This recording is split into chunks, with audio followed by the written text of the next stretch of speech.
ప్రార్థనా పరులుగా ఉండాలనుకుంటున్నారా? చెడుతనమునకు దూరంగా ఉండాలనుకుంటున్నారా? జీవ మార్గంలో నడవాలనుకుంటున్నారా? అయితే సత్యవాక్కు అనే టీవీ కార్యక్రమాన్ని వీక్షిద్దాం. అందరికీ వందనాలు. జీసస్ క్రైస్ట్ ప్రేయర్ మినిస్ట్రీస్ వారు నిర్వహించు సత్యవాక్కు అనే టీవీ కార్యక్రమాన్ని వీక్షిస్తున్న మీ అందరికీ మా వందనాలు. ఇప్పుడు మా మామయ్య గారైన పాస్టర్ ఏ సల్మాన్ రాజు గారు వాక్యోపదేశాన్ని అందించెదరు. మనందరం విని దైవ దీవెనలు పొందుదాం. Praise the lord. ప్రభు యేసుక్రీస్తు నామములో ప్రియమైన సహోదరి సహోదరులందరికీ కూడా వందనాలు తెలియపరుస్తున్నాం. చాలా కాలం తర్వాత ప్రభు మరలా ఈ రీతిగా మీ మధ్యలోకి రావటకు, దేవుని వాక్యాన్ని అందించుటకు ప్రభు కృప చూపించాడు. అందుని బట్టి దేవుని స్తుతిస్తూ గణపరుస్తున్నాం. మంచిది. ఈ సమయంలో పరిశుద్ధమైన బైబిల్ గ్రంథంలో నుంచి దేవుని వాక్యాన్ని మనం చదువుకున్నాం. అపోస్తుల కార్యముల గ్రంథము 2వ అధ్యాయము 47వ వచనాన్ని చివరి భాగాన్ని చదువుకున్నాం. మరియు ప్రభు రక్షణ పొందుతున్న వారిని అనుదినము వారితో చేర్చుచుండెను. ప్రార్థన చేసుకున్నాం. ప్రేమ కలిగిన మా ప్రియ పరలోక తండ్రి, స్తుతులు స్తోత్రాలు చెల్లిస్తున్నాం, కృతజ్ఞతలు చెల్లిస్తున్నాం, మహిమ ఘనత ప్రభావం చెల్లిస్తున్నాం. చదవబడినటువంటి వాక్య భాగాన్ని మీరు దీవించండి, ఆశీర్వదించండి. నీ పక్షమున నిలవబడుకున్న నన్ను జ్ఞాపకం చేసుకుని ప్రభువా, మీ మాటలు నా నోట ఉంచి ఏదైతే మీ బిడ్డలతో మాట్లాడాలనుకుంటున్నారో ప్రతి మాట నా నోటి ద్వారా వినిపించి, వినగలిగిన చెవి, గ్రహించే జ్ఞానము, వాక్యానుసారమైన జీవితాన్ని నాకు మాకు ఈ వాక్యాన్ని వింటున్న ప్రతి బిడ్డకి మీరు దయచేసి మమ్మల్ని మీరు ఆకులకు సిద్ధపాటు చేసుకొని మా ద్వారా నశించిపోతున్న ఆత్మలు అనేక మందిని పరలోక రాజ్యానికి సిద్ధపరుచుకోమని యేసు నామములు అడిగి ఏడుకొనుచున్నాను తండ్రి, ఆమేన్. మంచిది లరా. ఈ సమయంలో దేవుని వాక్యాన్ని మనం ధ్యానం చేసుకున్నాము. మన అంశం గతంలో మనం సంఘ అభివృద్ధి కొరకు సంఘము చేయవలసింది అన్న అంశంలో నుంచి దేవుని వాక్యాన్ని గతంలో మనం ధ్యానం చేసుకున్నాం. అందులో నుంచి 2 భాగాలు మనం ధ్యానం చేసుకున్నాము. 2 భాగాల్లో 3 పాయింట్లు జ్ఞాపకం చేసుకున్నాం. మనం సంఘములోకి వాక్యం తెలియపరుస్తుంది. సంఘ అభివృద్ధి కొరకు సంఘము చేయవలసింది. ఆ రోజు అపోస్తుల కార్యాల గ్రంథములో అపోస్తులుగా ఉన్నవారు ఆ సంఘానికి అనుదినము ప్రభు రక్షణ పొందుతున్నటువంటి వారిని సంఘములో చేర్చుచున్నాడు. అలా ప్రతిరోజు నూతనమైనటువంటి ఆత్మలో సంఘంలోకి రావడానికి కారణం ఏమిటి, వాళ్ళు ఏం చేశారు అని మనం ఆలోచన చేస్తే అందులో నుంచి కొన్ని విషయాలు మనం చూసాం. ఆ రోజు ఆది అపోస్తుల సంఘము, ఒకటి, వారు అపోస్తుల బోధలో ఎదుగుతున్నారు. రెండోది, వారు అపోస్తుల సహవాసంలో ఉన్నారు, ఒక సహవాసం కలిగి ఉన్నారు. మూడోది, రొట్టె విరిచిటిలో క్రమంగా వారు ఉన్నారు. 3 పాయింట్లు మనం ధ్యానం చేసుకున్నాం 2 భాగాల్లో. అయితే ఈరోజు 4వ పాయింట్ను మనం ధ్యానం చేసుకున్నాం. 3వ భాగంలో 4వ పాయింట్ను మనం ధ్యానం చేసుకున్నాం. పరిశుద్ధమైన బైబిల్ గ్రంథంలో నుంచి మనం చూస్తే అపోస్తుల కార్యాల గ్రంథము 2వ అధ్యాయము 42వ వచనంలో ఈ మాటలు మనకుంటాయి. వారు అపోస్తుల బోధయందు, సహవాసమందు, రొట్టె విరిచిటయందు, ప్రార్థన యందు ఎడతెగక ఉండేరి అని రాయబడింది. అంటే ప్రభు ఆ రోజు ప్రతి దినము సంఘములోకి నూతనమైన ఆత్మలను తీసుకురావడానికి, చేర్చడానికి కారణము ఏమిటంటే, ఒకటి, వారు అపోస్తుల యొక్క బోధలో ఎదుగుతున్నారు. రెండవదిగా వాళ్ళు అపోస్తుల సహవాసంలో ఉన్నారు. మూడవదిగా రొట్టె విరిచిడిలో క్రమంగా ఉన్నారు. ఆ 3 విషయాలు 2 భాగాల్లో మనం ధ్యానం చేసుకున్నాము. 3వ భాగాన్ని ఈరోజు మనం ధ్యానం చేసుకున్నాము. 3వ భాగంలో 4వ పాయింట్ ఏంటంటే, ప్రార్థన చేయుట యందు ఎడతెగక ఉండేరి. దేవుని నామానికి మహిమ కలుగునుగాక. మంచిది. వారు ప్రార్థన చేసే విషయంలో ఎడతెగకుండా ఉన్నారు, గ్యాప్ లేకుండా ఉన్నారు. అవును, ప్రార్థన మన జీవితాన్ని మారుస్తుంది. ప్రార్థన మన బ్రతుకుని మారుస్తుంది. ప్రార్థన మన స్థితిని మారుస్తుంది. క్రీస్తునందు ప్రియ సహోదరి సహోదరులారా, అవును, ప్రార్థన చేసే వారంగా ఉండాలి. సంఘం ఎప్పుడైతే ప్రార్థన చేస్తూ ఉంటారో అప్పుడు దేవుడు మరి ఆత్మలు, నూతనమైన ఆత్మలను సంఘంలోకి చేరుస్తూ ఉన్నారు. వాళ్ళు చేస్తున్నటువంటి 4వ పని ఏమిటంటే వారు ఎడతెగక ప్రార్థన చేయుచుండిరి, గ్యాప్ లేకుండా ప్రార్థన చేయుచుండిరి. అలాగనే మనం చూస్తే ప్రార్థన ఏ విషయంలో ప్రార్థన చేస్తున్నారు, ఏ విషయంలో ప్రార్థన చేస్తే ఏ కార్యాలు జరిగాయి అని బైబిల్ గ్రంథంలో మనం ఆలోచన చేస్తే అవును, సంఘం ప్రార్థన చేయాలి. చూద్దాం పరిశుద్ధమైన బైబిల్ గ్రంథం నుంచి అపోస్తుల కార్యముల గ్రంథము 1వ అధ్యాయము 14వ వచనంలో ఎడతెగక ప్రార్థన చేయుచుండిరి. చూడండి, అక్కడ 120 మంది మేడగదిలో ఎడతెగక ప్రార్థన చేస్తున్నారు. వారిలో ఎవరున్నారు? యేసుక్రీస్తుల వారి శిష్యులు ఉన్నారు, అలాగనే మరి ఉంది, కొంతమంది స్త్రీలు అక్కడ ఉన్నారు, యేసు సహోదరులు ఉన్నారు. వీళ్ళందరూ కలిసి 120 మంది ఎడతెగక ప్రార్థన చేస్తూ ఉన్నారు. అవునులరా, వారందరూ ఎందుకు ప్రార్థన చేస్తున్నారు, దేని కొరకే ప్రార్థన చేస్తున్నారు అని మనము ఆలోచన చేస్తే దేవుని వాక్యము మనకు తెలియపరుస్తుంది. వారందరూ కూడా ఏ విధంగా ప్రార్థన చేస్తున్నారంటే ఏక మనసుతో ప్రార్థన చేస్తున్నారు. వారందరూ ఒకే మనసుతో ప్రార్థన చేస్తున్నారు, ఒకే గురి కలిగి ప్రార్థన చేస్తున్నారు, ఒకే ఆలోచన కలిగి ప్రార్థన చేస్తున్నారు. వారు ఏక మనసుతో ప్రార్థన చేస్తున్నారని ఇక్కడ మనం ఒకటి గుర్తించవచ్చు. అందరికీ ఒకే మనసు ఉంది, అందరిలో ఒకే మనసు ఉంది, ఒకే మనస్తత్వం కలిగి ఒకే విషయం కొరకై వారు ప్రార్థన చేస్తున్నారు, ఒకే తలంపును కలిగి ప్రార్థన చేస్తున్నారు.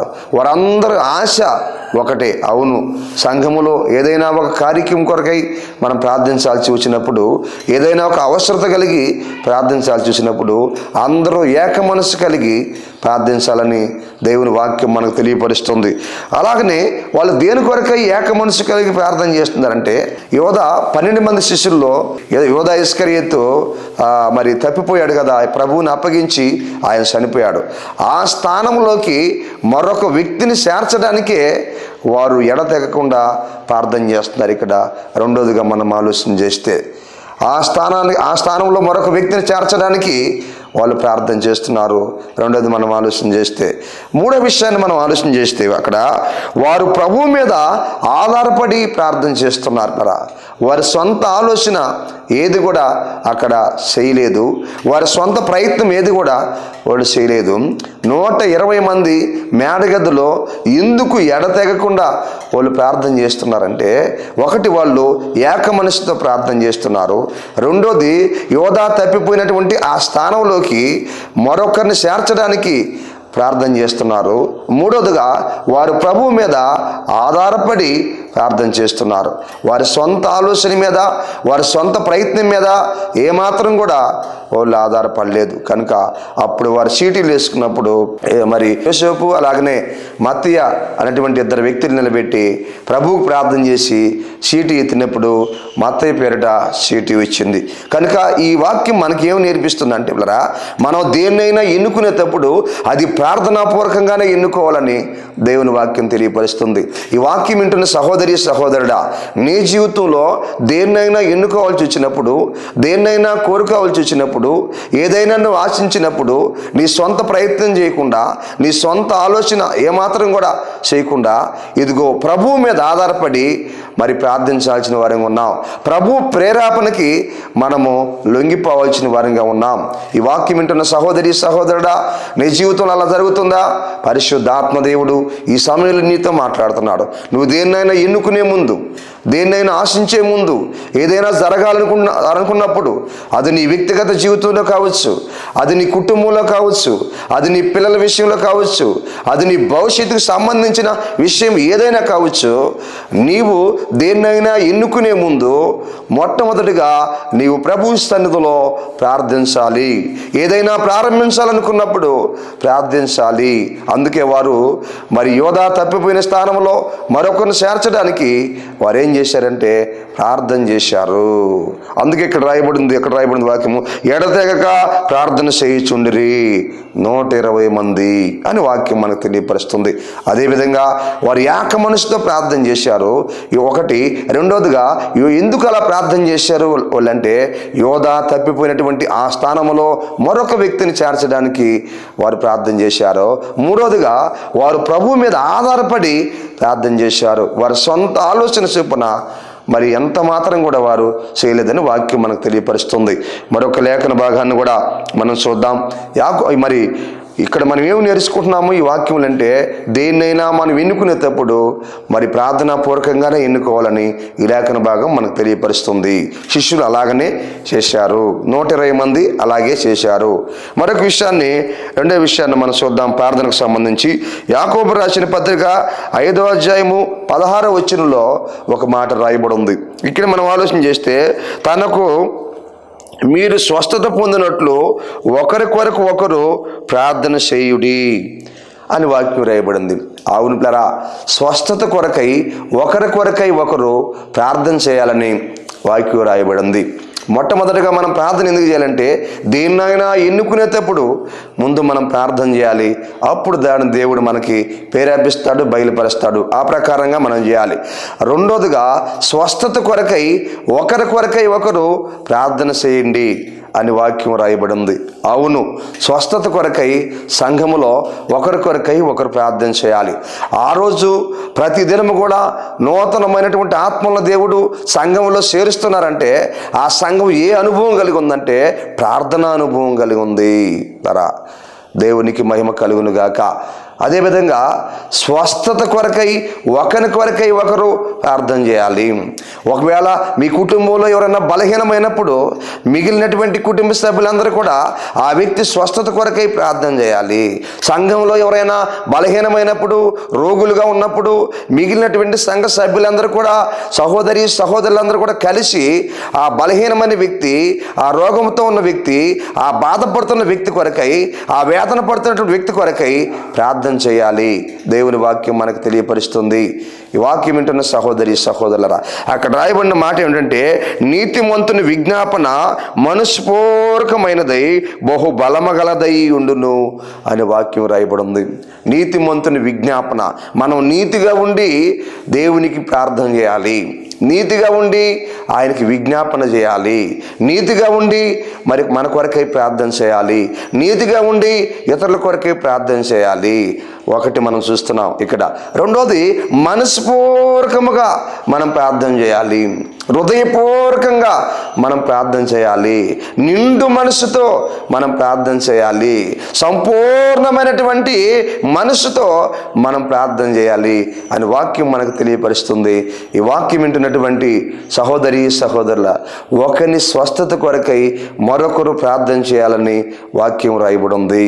అందుకే నీతిమంతుని ప్రార్థన, నీతిమంతుని యొక్క విజ్ఞాపన మనస్పూర్వకమైనదై బహుబలమగలదై ఉండును అని వాక్యం రాయబడింది. అవును, మనం నీతి మార్గాల్లో నడుస్తూ ప్రార్థించినప్పుడు ప్రభు స్వస్థపరుస్తాడు.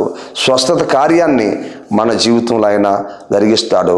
మనం అలా ప్రార్థన చేసినప్పుడు ఇతరులకు స్వస్థత కలుగుతుంది, ఇతరులకు మేలు కలుగుతుంది, ఇతరులకి మంచి జరుగుతుంది అని వాక్యం మనకు తెలియపరుస్తుంది. అయితే మనం మనస్ఫూర్తిగా ప్రార్థన చేయాలి. హృదయపూర్వకంగా ప్రభు సన్నిధిలో ప్రార్థన చేయాలి. హృదయంలో ఏ కల్మషం లేకుండా ప్రార్థన చేయాలి. నిండు మనసుతో మనం ప్రార్థన చేయాలని వాక్యం మనకు తెలియపరుస్తుంది. ఆ ప్రార్థన ఎలాంటిదంటే బహుబలమగలదై ఉంటుందని వాక్యం రాయబడింది. ఆ ప్రార్థనలో బలం ఉంది, ఆ ప్రార్థనలో శక్తి ఉంది, ఆ ప్రార్థనలో పవర్ ఉంది. ఆ ప్రార్థన దేవుని దగ్గరికి వెళ్తుంది. దేవుని దగ్గర నుంచి జవాబు వస్తుంది. పరలోకం నుంచి జవాబు వస్తుంది. భూలోకంలోకి జవాబు వస్తుంది. రోగి దగ్గరికి జవాబు వస్తుంది. ఆ రోగికి స్వస్థత కలుగుతుంది. ఆ రోగికి విడుదల కలుగుతుంది. ఆ రోగికి విముక్తి కలుగుతుంది. ఆ రోగి బాగుపడతాడు. పొందుకుంటారు, ఆ రోగి మేలు పొందుకుంటారు. ప్రభునామానికి మహిమ కలుగును గాక. ఈ వాక్యం వింటున్నటువంటి సహోదరి సహోదరుడా, ఒకవేళ మీ కుటుంబంలో ఎవరన్నా అనారోగ్యం చేత బాధపడుతున్నారా, అయితే నువ్వు ప్రార్థన చేయాల్సినటువంటి అవసరత ఉంది నీ జీవితంలో. నీ కుటుంబ సభ్యుల కొరకై మిగిలిన వారందరూ కూడా కలిసి ప్రార్థన చేయండి. అదేవిధంగా నువ్వున్న సంఘంలో ఎవరైనా అనారోగ్యం చేత బాధపడుతున్నారా, వారి కొరకే ప్రార్థన చేయండి. ఇంకెవరైనా సమాజంలో బాధపడుతున్నారా, ప్రార్థన కోరారా, వారి కొరకే ప్రార్థించండి. ప్రభు గొప్ప సహాయాన్ని చేయడానికి సిద్ధంగా ఉన్నాడు. ప్రభు నామానికి మహిమ కలుగును గాక. ఆమేన్. మరొక విషయాన్ని కూడా మనం చూద్దాం. పరిశుద్ధమైనటువంటి బైబిల్ గ్రంథంలో నుండి రోమీయులకు రాసిన పత్రిక 10వ అధ్యాయము 12వ వచనంలో ఒక మాట రాయబడి ఉంది. తనకు ప్రార్థన చేయు వారి అందరి ఎడల కృపచూపుటకు ఐశ్వర్యవంతుడై ఉన్నాడు. చూడండి, మనం ప్రార్థన చేసినప్పుడు మనం గమనిస్తున్నాం, ఒకటి, మనం దేన్నైనా ఎన్నుకునేటప్పుడు ప్రార్థన చేసి ఎన్నుకోవాలని మొదటి విషయం ఇక్కడ ప్రార్థనకు సంబంధించి మనం నేర్చుకున్నాం. రెండోది, స్వస్థత కొరకే మనం ప్రార్థన చేయాలి. మనం ప్రార్థించినప్పుడు ప్రభు స్వస్థపరుస్తాడు. ఒకరి కొరకే ఒకరు ప్రార్థన చేసుకోమని వాక్యం రాయబడి ఉంది. అలా మనం ప్రార్థన చేసినప్పుడు స్వస్థత కొరకై ప్రభు సహాయం చేస్తాడు. రెండో ప్రార్థన స్వస్థత కొరకే చేసే ప్రార్థన. ఇక్కడ మూడోది మనం ఆలోచన చేస్తే, తనకు ప్రార్థన చేయు వారందరి ఎడల కృపచూపుటకు ఐశ్వర్యవంతుడై ఉన్నాడు. ప్రార్థన ద్వారా దేవుని కృప, ఐశ్వర్యము మనం పొందుకుంటాం. దేవుని కృపను పొందుకుంటాం. మూడోదిగా మనం ప్రార్థన చేయటం ద్వారా. ఈ వాక్యం వింటున్న సహోదరి సహోదరుడా, నీ వ్యక్తిగత జీవితంలో ప్రార్థన ఉందా? నీ కుటుంబంలో ప్రార్థన ఉందా? నువ్వు ఉన్నటువంటి సంఘంలో ప్రార్థన ఉందా? ఈ సమయంలో ప్రభు అడుగుతున్నాడు. మూడోదిగా కృప పొందుకోవడానికి ప్రార్థన చేయాలి. కృప ఐశ్వర్యాన్ని మనం పొందుకుంటాం ప్రార్థన చేయటం ద్వారా అనే లేఖన భాగం మనకి తెలియపరుస్తూ ఉంటుంది. అవును, దేవుని కృప మనకి ఎంతో అవసరము. దేవుని కృప ఐశ్వర్యాన్ని మనం పొందుకుంటాం. దేవుని మహిమను మనం పొందుకుంటాం. దేవుని యొక్క కార్యాలను మన జీవితాల్లో చూస్తాం. దేవుని యొక్క అద్భుతాలని మన జీవితాల్లో చూస్తామని లేఖన భాగం మనకు తెలియపరుస్తుంది. సహోదరుడా సహోదరి, అందుకే వాక్యం తెలియపరుస్తుంది, మరియు ప్రభు రక్షణ పొందుతున్న వారిని అనుదినము వారితో చేర్చుచుండెను అని మనం చూసాం. సంఘ అభివృద్ధి కొరకు సంఘము చేయవలసింది. ఏం చేయాలి సంఘము అంటే, నాలుగో పాయింట్, మూడో భాగంలో 4వ పాయింట్ని మనం చూస్తున్నాం. 4వ పాయింట్, ఆ సంఘం ఏం చేస్తుందంటే ప్రార్థన చేస్తుంది. ఎలాంటి ప్రార్థన చేస్తుంది? ఎడతెగకుండా ప్రార్థన చేస్తుందని వాక్యం మనం చూసాం. అందులో నుంచి మనం నేర్చుకున్న పాఠాల్లో 3 విషయాలు మనం తెలుసుకున్నాం. ప్రార్థన చేయడం ద్వారా ఏం జరుగుతుందంటే, ఏదైనా ఎన్నుకునే ముందుగా మనం ప్రార్థన చేయాలి ప్రభువుకి. రెండోదిగా స్వస్థత కొరకై ప్రార్థన చేయాలి. మూడోదిగా మనం ప్రార్థించినప్పుడు ఆయన తన కృప ఐశ్వర్యాన్ని మనకు అనుగ్రహిస్తాడు, తన కృపను అనుగ్రహిస్తాడని వాక్యం తెలియపరుస్తుంది. అలాగనే 5వ పాయింట్ను మనం తెలుసుకున్నాం. ఈ 3వ భాగంలో 5వ పాయింట్ని మనం తెలుసుకున్నాం. లేదా అపోస్తుల కార్యాల గ్రంథము 2వ అధ్యాయము 43వ వచనాన్ని మనం గమనిస్తే, ఇక్కడ అప్పుడు ప్రతి వానికి భయము కలిగెను. దేవునికి మహిమ కలుగును గాక. సంఘ సభ్యులందరూ కూడా అందరికీ భయము కలిగింది. అవును, దేవుని యొక్క సంఘము ఒక భయము కలిగి ఉండాలి. భయము కలిగి ఉండాలి. ఆ రోజు ప్రభు ప్రతి దినము రక్షణ పొందుతున్నటువంటి ఆత్మలను సంఘంలోకి నడిపిస్తున్నాడంటే, అప్పుడున్న సంఘ సభ్యులు ఏ విధంగా ఉన్నారు అంటే, వారు ఒక దేవుని యొక్క భయాన్ని కలిగినటువంటి వారుగా ఉన్నారు. దేవుని భయము చేత వారు నడిపించబడుతున్నారు. ఒక దేవుని యొక్క భయము, భక్తి కలిగినటువంటి వారుగా వారు ఉన్నారు. ఎప్పుడైతే సంఘము దేవుని భయం కలిగి ఉంటుందో, దేవుని భయం చేత నడిపించబడుతుందో, ఆ సంఘానికి దేవుడు నూతనమైన ఆత్మలను నడిపిస్తాడు. ప్రియ సహోదరి సహోదరుడా, ఈరోజు నువ్వు వెళుతున్నటువంటి సంఘంలో ఒక భయం కలిగి ఉన్నావా? దేవుడు అంటే నువ్వు భయం కలిగి ఉన్నావా? సంఘం అంటే నువ్వు భయం కలిగి ఉన్నావా? సహవాసం అంటే నువ్వు భయం కలిగి ఉన్నావా? సేవకులు అంటే నువ్వు భయం కలిగి ఉన్నావా? పరిచర్య అంటే నువ్వు భయం కలిగి ఉన్నావా? ఈ యొక్క సమయంలో ప్రభు నీతో మాట్లాడుతున్నాడు. అలాంటి భయాన్ని నువ్వు కలిగి ఉన్నప్పుడు, దేవుని యొక్క భయం నీలో ఉన్నప్పుడు, నీవున్నటువంటి సంఘము లోనికి దేవుడు నూతనమైనటువంటి ఆత్మలను నడిపిస్తాడని వాక్యం మనకు తెలియపరుస్తుంది. అలా మనం భయం కలిగి ఉండుట ద్వారా మనకు జరిగేటువంటి మేలు ఏమిటి? మనం ఏం మేలు పొందుకుంటాం అంటే, కొన్ని విషయాలు మనం చూద్దాం. సామెతల గ్రంథము 16వ అధ్యాయము 6వ వచనంలో ఒక మాట రాయబడింది. యెహోవా యందు భయభక్తులు కలిగి ఉండుట వలన మనుషులు చెడుతనము నుండి తొలగిపోవుదురు, దేవునికి మహిమ కలుగునుగాక. ఎప్పుడైతే మనము దేవుని యందు భయభక్తులు కలిగి ఉంటామో చెడుతనము నుండి తొలగిపోతాం, చెడుకి దూరంగా ఉంటాం, పాపానికి దూరంగా ఉంటాం, శాపానికి దూరంగా ఉంటాం, మోసానికి దూరంగా ఉంటాం, అన్యాయానికి దూరంగా ఉంటాం, అక్రమానికి దూరంగా ఉంటాం, పాపానికి చాలా దూరంగా ఉంటాం. యోసేపు ఎలాగా పాపానికి దూరంగా ఉన్నాడో అదేవిధంగా యోసేపుకు దేవుని భయం ఉంది కాబట్టి పాపానికి దూరంగా ఉన్నాడు, పాపానికి దూరంగా పారిపోయాడు, శాపానికి దూరంగా పారిపోయాడు. పాపము తను తరుముకున్నప్పటికీ, పాపం తను పట్టుకోవడానికి వచ్చినప్పటికీ, పాపం తన జీవితాన్ని పాడు చేయడానికి వచ్చినప్పటికీ యోసేపు దూరంగా పారిపోయాడు. ఈ వాక్యం వింటున్న సహోదరి సహోదరుడా, ఎందుకు మనకు భయం కావాలి? దేవుని భయం ఎందుకు ఉండాలి మనకంటే, ఇదిగో యెహోవా యందు భయభక్తులు కలిగి ఉండుట ద్వారా మనము ఇదిగో పాపానికి దూరంగా ఉంటామని వాక్యం చక్కగా మనకి తెలియపరచబడింది. యెహోవా యందు భయభక్తులు కలిగి ఉండుట వలన మనుషులు చెడుతనం నుండి తొలగిపోవుదురు. చెడు మనుషుల్ని అన్ని విధాలుగా పాడు చేస్తుంది. చెడు మనిషిని జీవితాన్ని నాశనం చేస్తుంది. చెడు ఒక వ్యక్తిని అన్ని విధాలుగా పాడు చేసి నాశనం చేసి ఆ వ్యక్తిని పతనం చేస్తుంది. అందుకే ఎవరిలో దేవుని యొక్క భయం ఉంటుందో వారు చెడుతనానికి దూరంగా ఉంటారని దేవుని వాక్యం మనకి తెలియపరుస్తుంది. సమయంలో ఈ వాక్యం వింటున్న సహోదరి సహోదరుడా, నీవు దేవుని యందు భయం కలిగి ఉన్నట్లయితే చెడుతనానికి దూరంగా ఉంటావు, మంచి బిడ్డగా ఉంటావు, మంచి కుటుంబంగా ఉంటావు, మంచి యొక్క సహవాసంలో ముందుకు నీవు కొనసాగుతూ ఉంటావు. ఇది మొదటి మేలు, ఆయన యందు భయం కలిగి ఉంటే. రెండోది మనం ఆలోచన చేస్తే సామెతల గ్రంథము 9వ అధ్యాయము 10వ వచనంలో మనం చూస్తే యెహోవా యందు భయభక్తులు కలిగి ఉండుట జ్ఞానమునకి మూలము, దేవునికి మహిమ కలుగును గాక. రెండవది జ్ఞానాన్ని పొందుకుంటాం. యెహోవా యందు భయభక్తులు కలిగి ఉండుట వల్ల, దేవుని యొక్క భయాన్ని మనం కలిగి ఉండుట వల్ల మనం జ్ఞానాన్ని పొందుకుంటాం. భయము జ్ఞానాన్ని ఇస్తుంది, భయము దేవుని జ్ఞానాన్ని ఇస్తుంది, భయము దైవ జ్ఞానం చేత నడిపిస్తుంది. దేవుని జ్ఞానం చేత మనం నడిపించబడతాం, మంచి జ్ఞానం చేత మనం నడిపించబడతామని దేవుని వాక్యం ఈ సమయంలో తెలియపరుస్తుంది. ప్రియ, ఈ వాక్యం వింటున్నటువంటి ప్రియ సహోదరుడా సహోదరి, ఆలోచించు. ఈ సమయంలో లేఖన భాగం మనకు తెలియపరుస్తూ ఉంటుంది. అవును, జ్ఞానము లేని వారు యోచింపక అపాయములో పడుదురని వాక్యం రాయబడింది. ఈరోజు దేవుడిచ్చే జ్ఞానాన్ని పొందుకోక లోక జ్ఞానం చేత అనేక మంది నడిపించబడుతూ ఈరోజు అనేక మంది జీవితాలు, అనేక మంది సాక్ష్యాలు, అనేక మంది కుటుంబాలు పతనమైపోతున్నాయి.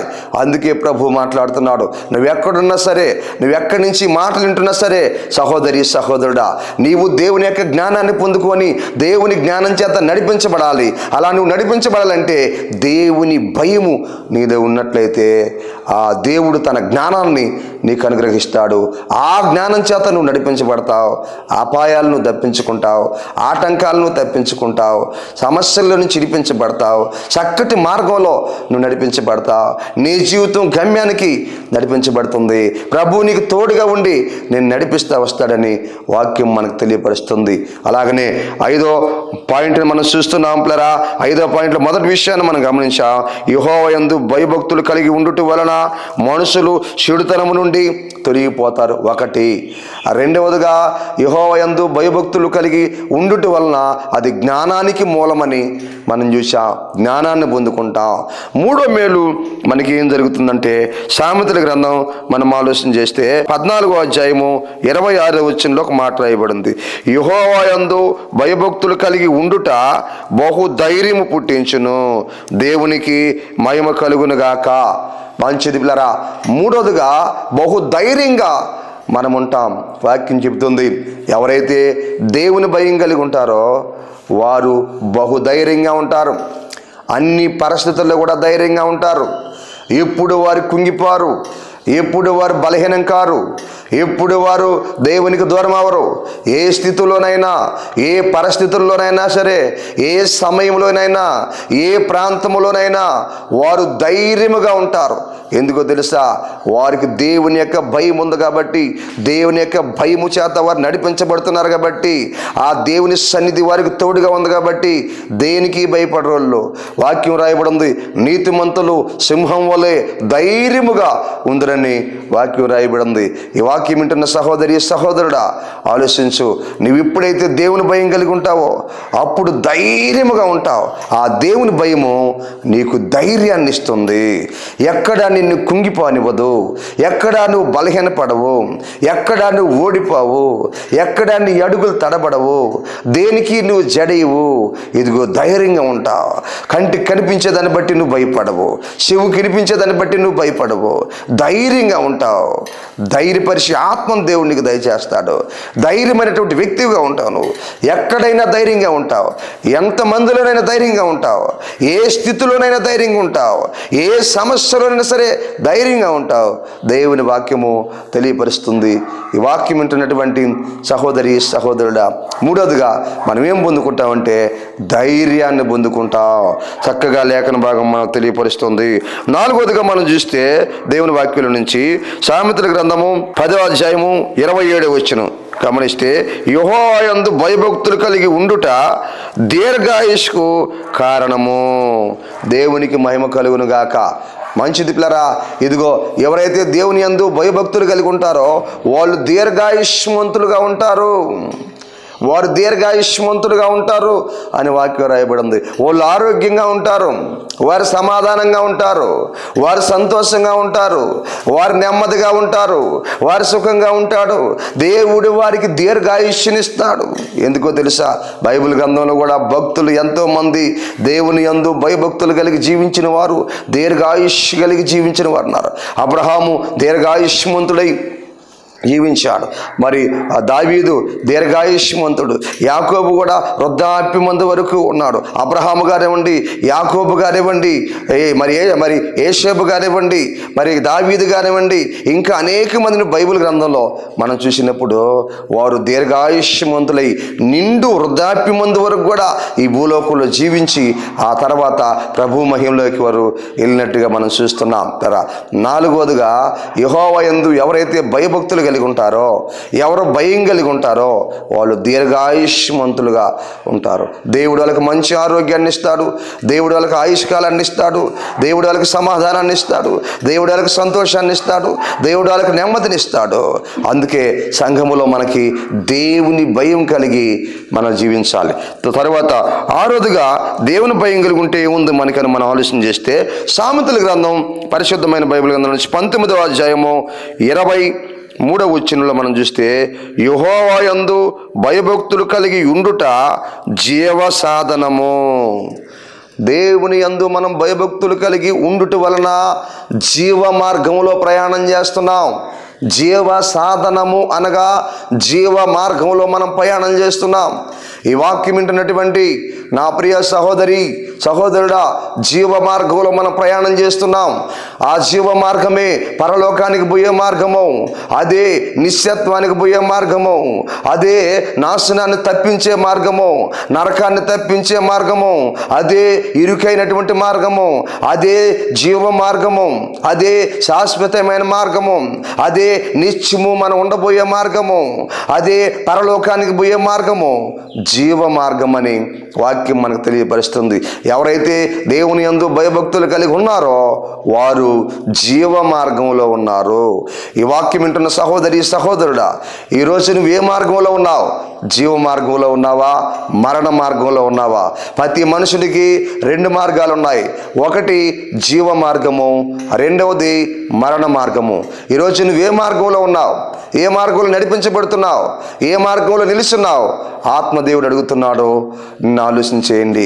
ఈరోజు నువ్వు జీవ మార్గంలో ఉన్నట్లయితే, దేవుని యందు భయము కలిగి, దేవుని యందు భక్తి కలిగి ఈ లోకంలో నువ్వు జీవిస్తున్నట్లయితే, ఇదిగో నీవు జీవ మార్గంలో ఉంటావు. ఆ జీవ మార్గంలోకి నడిపించడానికి మన ప్రభు అయినటువంటి యేసుక్రీస్తు వారు 2025 సంవత్సరాల క్రితము పరలోకాన్ని విడిచిపెట్టి, ఆ మహిమని విడిచిపెట్టి, ఇదిగో ఇదిగో ఆయన మానవ ఆకారముతో మనుషుని పోలిగ్గా పుట్టి దాసుని స్వరూపాన్ని ధరించి ఈ భూలోకంలో 33.5 సంవత్సరాలు జీవించి నీ అందరి పాపముల కొరకై, శాపముల కొరకై, అపరాధముల కొరకై, దోషముల కొరకై, అతిక్రమముల కొరకై కల్వరి శిలువలో ఆయన తన ప్రాణాన్ని పెట్టాడో, తన రక్తాన్ని గార్చాడో, శిలువ మాని మీద ఆయన మరణించాడో, 3 మేకుల మధ్య వేలాడాడు, ఆఖర రక్తపు బుట్టి వరకు కూడా కార్చాడు ఆయన. ప్రియ సహోదరి సహోదరులారా, ఆలోచించి. ఎందుకో తెలుసా? జీవ మార్గాన్ని నీకు ఇవ్వడానికి, మేలైన మార్గాన్ని నీకు ఇవ్వడానికి, సత్యమైన మార్గాన్ని నీకు ఇవ్వడానికి, నిత్య రాజ్యాన్ని నీకు ఇవ్వడానికి, శాశ్వతమైన రాజ్యాన్ని నీకు ఇవ్వడానికి, నరకాన్ని తప్పించడానికి యేసుక్రీస్తుల వారు నీ కొరకై బలైపోయాడు. వదకు తేబడినటువంటి గొర్రె పిల్లలాగా ఆయన బలైపోయాడు. ఈ సమయంలో యేసుక్రీస్తుని సొంత రక్షకునిగా అంగీకరిస్తావా? యేసుక్రీస్తుల వారి ఎదుట నీ పాపాన్ని ఒప్పుకుంటావా? ప్రభువా, నాకు ఆ జీవ మార్గాన్ని కావాలి ప్రభువా, మరణ మార్గంలో నుంచి నన్ను తప్పించు ప్రభువా, మరణ మార్గంలో నుంచి నన్ను విడిపించండి ప్రభువా, ఆ నాశనకరమైన మార్గంలో నుంచి నన్ను విడిపించండి ప్రభువా, నాకు జీవ మార్గం కావాలి ప్రభువా, ఇప్పుడే నేను నిన్ను అంగీకరిస్తున్నాను ప్రభువా, నీ కుమార్తెగా నేను అంగీకరిస్తున్నాను ప్రభువా, నీ కుమారుడిగా నేను అంగీకరిస్తున్నాను ప్రభువా అని నీవు ఇప్పుడే ప్రభు చెంతకు వచ్చినట్లయితే, ప్రియ సహోదరుడా సహోదరి, ప్రభు నీ జీవితంలో గొప్ప కార్యం చేయడానికి సిద్ధంగా ఉన్నాడు. అందుకే మన వాక్యం చదువుకున్నాం. ఈరోజు మనము సంఘ అభివృద్ధి కొరకు సంఘము చేయవలసింది. ఏం చేయాలి అంటే 3వ భాగాన్ని ఈరోజు మనం ధ్యానం చేసుకున్నాం. 3వ భాగంలో మనం ఏం చూసాము అని మనం ఆలోచన చేస్తే 4వ పాయింట్ను మనం ధ్యానం చేసుకుంటున్నాం. వారు ఏం చేస్తున్నారు? ప్రార్థన చేయటందు ఎడతెగకుండా ఉన్నారు. ప్రియ దేవుని బిడ్డలారా, ఆలోచించేయండి. ఎడతెగకుండా ఉన్నారు. అయితే పిల్లరా, దేని కొరకై ప్రార్థన చేస్తున్నారు? ఎవరు ప్రార్థన చేస్తారంటే, ఇదిగో ఆ మేడగదిలో 120 మంది ప్రార్థన చేస్తున్నారు. ఎలా? ఎడతెగకుండా ప్రార్థన చేస్తున్నారు. ఎలా ప్రార్థన చేస్తున్నారు? అందులో నుంచి మనం చూసాం. మరి దేని కొరకే ప్రార్థన చేస్తున్నారు? ఎందుకు ప్రార్థన చేస్తున్నారు? ఎలా ప్రార్థన చేస్తున్నారు వారంటే, ఒకటి ఏక మనసుతో ప్రార్థన చేస్తున్నారు. రెండోది తప్పిపోయిన స్థానంలో 12 మంది శిష్యులు యోధా తప్పిపోయిన స్థానంలో మరొక వ్యక్తిని చేర్చడానికి వారు ప్రార్థన చేస్తున్నారు. అదేవిధంగా వారు ప్రభువు మీద ఆధారపడి ప్రార్థన చేస్తున్నారు అని మనం చూసాం. రెండోదిగా మనం చూసాము, మీరు స్వస్థత పొందినట్లుగా ఒకరి కొరకై ఒకరు ప్రార్థన చేయండి. అవును, ఒకటి దేన్నైనా మనం ఎన్నుకునేటప్పుడు ప్రార్థన చేయాలి. రెండోది స్వస్థత కొరకై ప్రార్థన చేయాలని మనం చూసాం. నీతిమంతుని విజ్ఞాపన బహుబలమైనదిగా ఉంటుందని, మనస్పూర్వకమైనదై బహుబలంగా ఉంటుందని వాక్యం మనకి తెలియపరిచింది. ఈ సమయంలో క్రీస్తునందు ప్రియ సహోదరి సహోదరులరా, అందుకే స్వస్థత కొరకై మనం ప్రార్థన చేయాలి. మూడోదిగా మనం ఆలోచన చేస్తే కృప పొందుకోవడానికి మనము ప్రార్థన చేయాలి. ఆ తర్వాత మనము వారు ఏం చేస్తున్నారు? 43వ వచనంలో అంటే, అప్పుడు ప్రతి వానికి భయము కలిగిను. మనమున్న సంఘములో మనం భయం కలిగి ఉన్నట్లయితే ప్రభు నూతనమైన ఆత్మల సంఘములోకి నడిపిస్తాడు. భయం కలిగి ఉంటే మనకు కలిగే మేలు ఏమిటి అని చూస్తే, ఒకటి మనం చూసాం, యెహోవా యందు భయభక్తులు కలిగి ఉండుట వలన మనుషులు చెడుతనము నుండి తొలగిపోవుదురు. రెండోది మనం చూసాము, యెహోవా యందు భయభక్తులు కలిగి ఉండుట జ్ఞానమునికి మూలమని మనం గమనిస్తున్నాము. మూడోదిగా మనం చూస్తున్నాము, యెహోవా యందు భయభక్తులు కలిగి ఉండుట బహు ధైర్యాన్ని ఇస్తుంది. అలాగనే నాలుగోదిగా యెహోవా యందు భయభక్తులు కలిగి ఉండుట వలన మరి దీర్ఘాయుష్యవంతులు అవుతామని మనం చూసాము. ఐదోదిగా మనం చూసాము, యెహోవా యందు భయభక్తులు కలిగి ఉండుట వలన జీవ సాధనము అని చూసాం. ఈ వాక్యం వింటున్న సహోదరి సహోదరుడా, ఆ జీవ మార్గంలోకి నువ్వు వస్తావా? దేవుని యందు భయభక్తులు కలిగి ఉన్నట్లయితే జీవ మార్గంలోకి నువ్వు వస్తావు. మరణ మార్గం నుంచి విడిపిస్తాడో, మరి ప్రభువునందు విశ్వాసం ఉంచినట్లయితే ఈ సమయంలో నాతో కలిసి ఏకీభించి ప్రార్థించాలని ప్రభునామం తెలియపరుస్తున్నాం. తల్ల ఉంచుకున్నాం, ప్రార్థన చేసుకున్నాం. ప్రేమ కలిగిన మా ప్రియ పరలోక తండ్రి, మీకు స్తుతులు స్తోత్రాలు కృతజ్ఞతలు చెల్లిస్తున్నా, మహిమ ఘనత ప్రభావం చెల్లిస్తున్నాం. ఇంతవరకు ఈ వాక్యాన్ని నిన్న ప్రతి బిడ్డను కూడా మీరు బలపరచమని వేడుకుంటున్నాం. మంచి ప్రార్థనా పరులుగా మార్చమని అడుగుతున్నాం ప్రభువా. వారు నాయన దేన్నైనా ఎన్నుకున్నప్పుడు ప్రార్థన చేయాలి ప్రభువా, ప్రార్థనా పూర్వకంగా ఎన్నుకోవాలి. అలాగనే వారు ప్రార్థన చేసి స్వస్థత పొందుకోవాలి. అలాగనే వారు ప్రార్థన చేసి మీ కృప ఐశ్వర్యాన్ని పొందుకోవాలి. సహాయం ఇచ్చింది. అలాగనే ప్రభువా నీ పిల్లలు భయం కలిగి జీవించాలి నాయన. భయం కలిగి జీవించినప్పుడు చెడుతనానికి దూరంగా ఉంటారు ప్రభువా. అయా జ్ఞానాన్ని పొందుకుంటారు ప్రభువా. నీ స్తోత్రాలు చెల్లిస్తున్నాము నాయన. ధైర్యంగా ఉంటారు ప్రభువా. మీ స్తోత్రాలు చెల్లిస్తున్నాం. దీర్ఘాయువుని పొందుకుంటారు ప్రభువా. నీ స్తోత్రాలు చెల్లిస్తున్నామయ్యా. కృతజ్ఞతలు చెల్లిస్తున్నాం. జీవ మార్గంలో నడిపించబడతారు ప్రభువా. అట్టి కృప మీ బిడ్డలందరికీ దయచేయమని వేడుకుంటూ ప్రార్థిస్తూ చిన్న ప్రార్థన దీవించు. ఈ వాక్యాన్ని స్పాన్సర్ చేసిన సహోదరి శిపోరమ్మని మీరు జ్ఞాపకం చేసుకుని దీవించి ఆశీర్దించి వర్ధలింపజేసి మహిమ పొందుకోమని యేసుక్రీస్తు పరిశుద్ధమైన నామములో అడిగి ఏడుకుంటున్నాను తండ్రి. ఆమేన్. మన పరమ తండ్రి అయిన దేవుని ప్రేమ, ఆయన కుమారుడైన యేసుక్రీస్తు వారి కృప, పరిశుద్ధాత్మ దేవుని కన్నుని సహవాసము ఇక్కడ గుండి మనకి భూలోకుల సకల పరిశుద్ధులందరికీ ఇప్పుడు ఎల్లప్పుడూ సదాకాలము తోడై ఉండి నడిపించునుగాక. ఆమేన్. ఇంతవరకు దేవుని వాక్యాన్ని నిన్న మీ అందరికీ ప్రభు యేసుక్రీస్తు నామములో వందనాలు. దేవుడు మిమ్మల్ని అందరినీ దీవించి ఆశీర్వదించునుగాక. ఆమేన్. మీ ప్రార్థన అవసరతల కొరకు సంప్రదించవలసిన మా ఫోన్ నంబర్లు 9959458024 మరి యొక్క నంబర్ 9640495124. మా అడ్రస్ కోడూరు కండ్రిగా సోస్త్రికం, టీపీ గూడూరు మండలం, నెల్లూరు జిల్లా. మీ అందరికీ మా వందనాలు.